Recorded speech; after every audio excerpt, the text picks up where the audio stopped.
Here we go, last episode of the Chaotix, a mini-series that ended up not being very mini after all. We've gone from a strong introduction with Espio, the disappointment of the Weasley Sprite is Mighty, the surprisingly brilliant Charmy, the gorgeously animated Vector, to the uniquely backwards Heavy. Bomb is the final member, representing the exact opposite of his fellow mechanic Heavy in nearly every conceivable way, but still being an enjoyable character in his own right. Let's finally put this behind us and finish the Chaotix.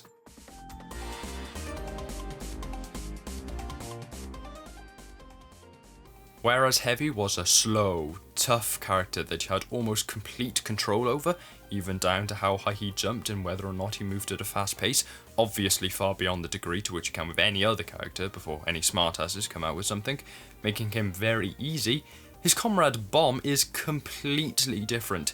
He is very fast, very fragile, and frankly, very difficult to come to grips with, being in possession of a unique trait called volatility that causes you to explode after experiencing various stimuli. Performing either of his abilities will leave you in a volatile state, at which point various stimuli will cause you to explode, blasting off with incredible power. This can be the mundane and obvious, like hitting enemies or monitors, to hitting the jump button, to even just hitting a wall or floor. Guess being a literal walking explosive leads to you having a short fuse, triggering the volatile state in some ways, the main goal of playing as Bomb, allowing you to perform some crazy stunts by combining the intrinsic power of his abilities with the after effects of the volatile explosions. That being said, it's also where the increased difficulty to playing as him comes from, because unsurprisingly, it can be difficult to control the walking bomb that can be set up by too strong a breeze blowing in his direction. While you can get some fantastic looking combos by using these explosions correctly, I've also ended up using them to bounce into Bombless Pitch or into an enemy attack, more than I would like to admit. This can be especially damning for Bomb, because it isn't just the standard loss of rings and a slight knockback effect he endures upon taking damage. Instead, his second passive trait is triggered, Martyrdom, where he... You know what? I'll let you try and guess this one. You have 5 seconds. Got your answers? Good. It's explode, obviously. Being hit causes Bomb to explode, to absolutely no one's surprise hopefully, which has a variety of effects both direct and indirect. The explosion is an actual AoE attack, so any enemies too close to you will also be damaged/destroyed. This also tracks for when Bomb dies, though it's of course less useful there. Additionally, the explosion causes the drop rings to disperse over a much greater area and bounce much longer, making it far more difficult to recollect any significant number of them upon their loss. This is further handicapped by the fact that Bomb is suspended in the air after a slight knockback while he undergoes the martyrdom animation, which stops him from potentially being knocked back straight into drop rings, and also means they have more time to disperse before any recollection can begin. Therefore, even if Team Combi-Rings can't really find a way to make Bomb more fragile than any other character, what would they do? Cause him to die immediately after taking any damage or randomly take damage when moving? Both sound awful.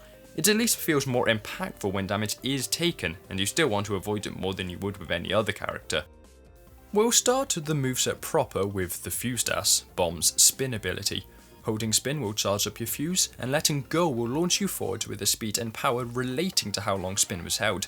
Fully charging it will trigger the volatile state, so hitting a wall or whatever will cause an explosion, and it can also be charged in midair or after its jump ability to use in a similar manner to the Thock, getting those last few inches needed to reach a platform or to redirect momentum to avoid flying off into the void. It has merits for both horizontal and vertical travel because of these traits, as you can combine it with the volatile state of his jump ability to get a pretty massive vertical boost when next to walls, or to get a quick speed boost. Generally, I find it just works, and the only thing I'm not a huge fan of is the fact that in the air, it only really is useful for momentum shifts. The Fuse Dash isn't like a lot of other similar abilities in that it doesn't slow down your descent when charging it, which means it's very rare you'll be in a situation where you can fully charge the ability entirely in the air and therefore become volatile without either hitting the ground and losing your opportunity or dropping too low to make it worthwhile. It's not necessarily a flaw, you might simply get used to it, but there were a few times it felt like I could have done a lot more with Bomb's moveset, but sort of got robbed by this ability not being as powerful as it could have been. Does that make sense? It's pretty rare I use an ability and feel like it could have been more powerful to better fit the moveset, but this definitely feels a bit undertuned at the moment, and no, I swear it's not a skill issue. Bomb's jump ability is the fuse shot, which might get a bit confusing if you end up mistaking it for the fuse das from earlier. Why do they need to have such similar names? In essence, this is sort of like a double jump with the caveat of making you volatile at any charge level. You can of course use that to your advantage, but it also means that if you did just want a double jump, you do need to accommodate for the additional explosion. Like the fuse dash, this can make it good for both horizontal and vertical movement, building up speed and scaling walls, though it is a little more versatile vertically because of how much less time it takes to become volatile and therefore get the main vertical boost. Additionally, holding the fuse shot long enough will cause a misfire, which can be a little inconsistent but is supposed to launch you very far straight up. Sometimes though it barely does anything at all, though whether that's me doing something wrong, some sort of innate RNG, or a glitch is unknown to me. Overall, the fuse shot is great for movement and keeps building up this idea that Bomb is extremely fast and agile, but very difficult to learn due to requiring mastery of the volatility mechanic. My only complaint is that away from walls it can be difficult to get any real height if the misfire mechanic decides it doesn't want to work that particular day, which can be annoying, but again, I have no idea whether that's somehow my fault. This whole review used to center on a problem with the ability to lock onto objects that the fuse shot has, which makes it great for dealing with bosses, especially when considering the double damage bonus you get for using it compared to a standard jump attack. I was having problems with it not locking onto enemies properly, but it turns out that was because you need to hold spin throughout the whole process of attacking the enemy, including travelling to them, whereas I was releasing spin at the same time as I released jump, which was deselecting the enemy. So yeah, it's completely possible I'm just messing up this misfire mechanic too, and not quite realising it.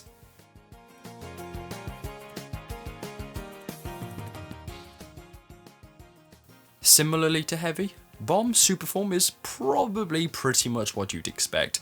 You're much faster, you're invincible, your explosions are bigger and much more powerful, you get a colour change. Pretty much what you'd expect from any superform, but I found myself a lot more disappointed with Bomb's version despite there being pretty much the same bonuses as always. I think that's because Heavy, as an example, is naturally very slow and only really has any speed when using the train rush, and for whatever reason, the train rush speed is multiplied way more than the standard super bonus. So it comes as a nice surprise when you turn super and blast off a Mach 95 or whatever. Comparatively, Bomb is already very fast, and the explosions are already pretty strong naturally, so the superform buffs don't feel as impactful. With Heavy, everything becomes so much faster because your speed option is so massively buffed compared to normal, but because speed is already something Bomb excels at, the difference isn't as noticeable beyond the obvious superficial changes. Honestly, you oftentimes feel like you're going a bit slower, because the volatility explosions have been buffed to the extent that you can oftentimes get stuck on ceilings and slight dips when entering corridors, so you have to wait to drop down back to the ground, having lost all your speed.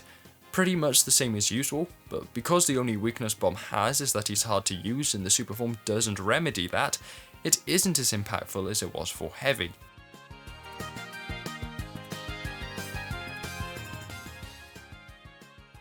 Once again, like Heavy, Bomb is a faceless Eggman robot who doesn't have all that much articulation to really express himself with, leaving his basic movement animations with not all that much to work with. They're relatively well animated, with some decent movement blur on the feet and the like, but they don't hold a candle to the animations of characters like Vector. Abilities aren't all that much better either, though considering they're basically both variations of Fuse Lights and Bomb Explodes, that's fair enough, not all that much you can do with a faceless ball. Indeed, I initially ended this segment pretty negatively, going on about how Bomb has no real personality. He has nice fuse effects and stuff, but nothing particularly stand out. But then, I realised something. I forgot to mention that Bomb, explodes. This is probably where the most interesting sprites outside of the meme taunts I can't figure out how to access lie, and they somewhat redeem Bomb in this department. Going frame by frame in Slade, you can see how nice the explosion effect looks when his martyrdom is triggered, with how vibrant it looks and how it lights up this discarded bits of metal really nicely. I also like how his death animation causes him to explode, but specifically how it causes the bits of his body that are usually just part of the explosion sprite to fly away as their own separate objects. So yeah, Bomb isn't the best of the Chaotix in terms of sprite and animation, but he is definitely better than I was originally giving him credit for. I just needed to remember to talk about the explosions of the sentient explosive. Jeez, how do I forget about this originally?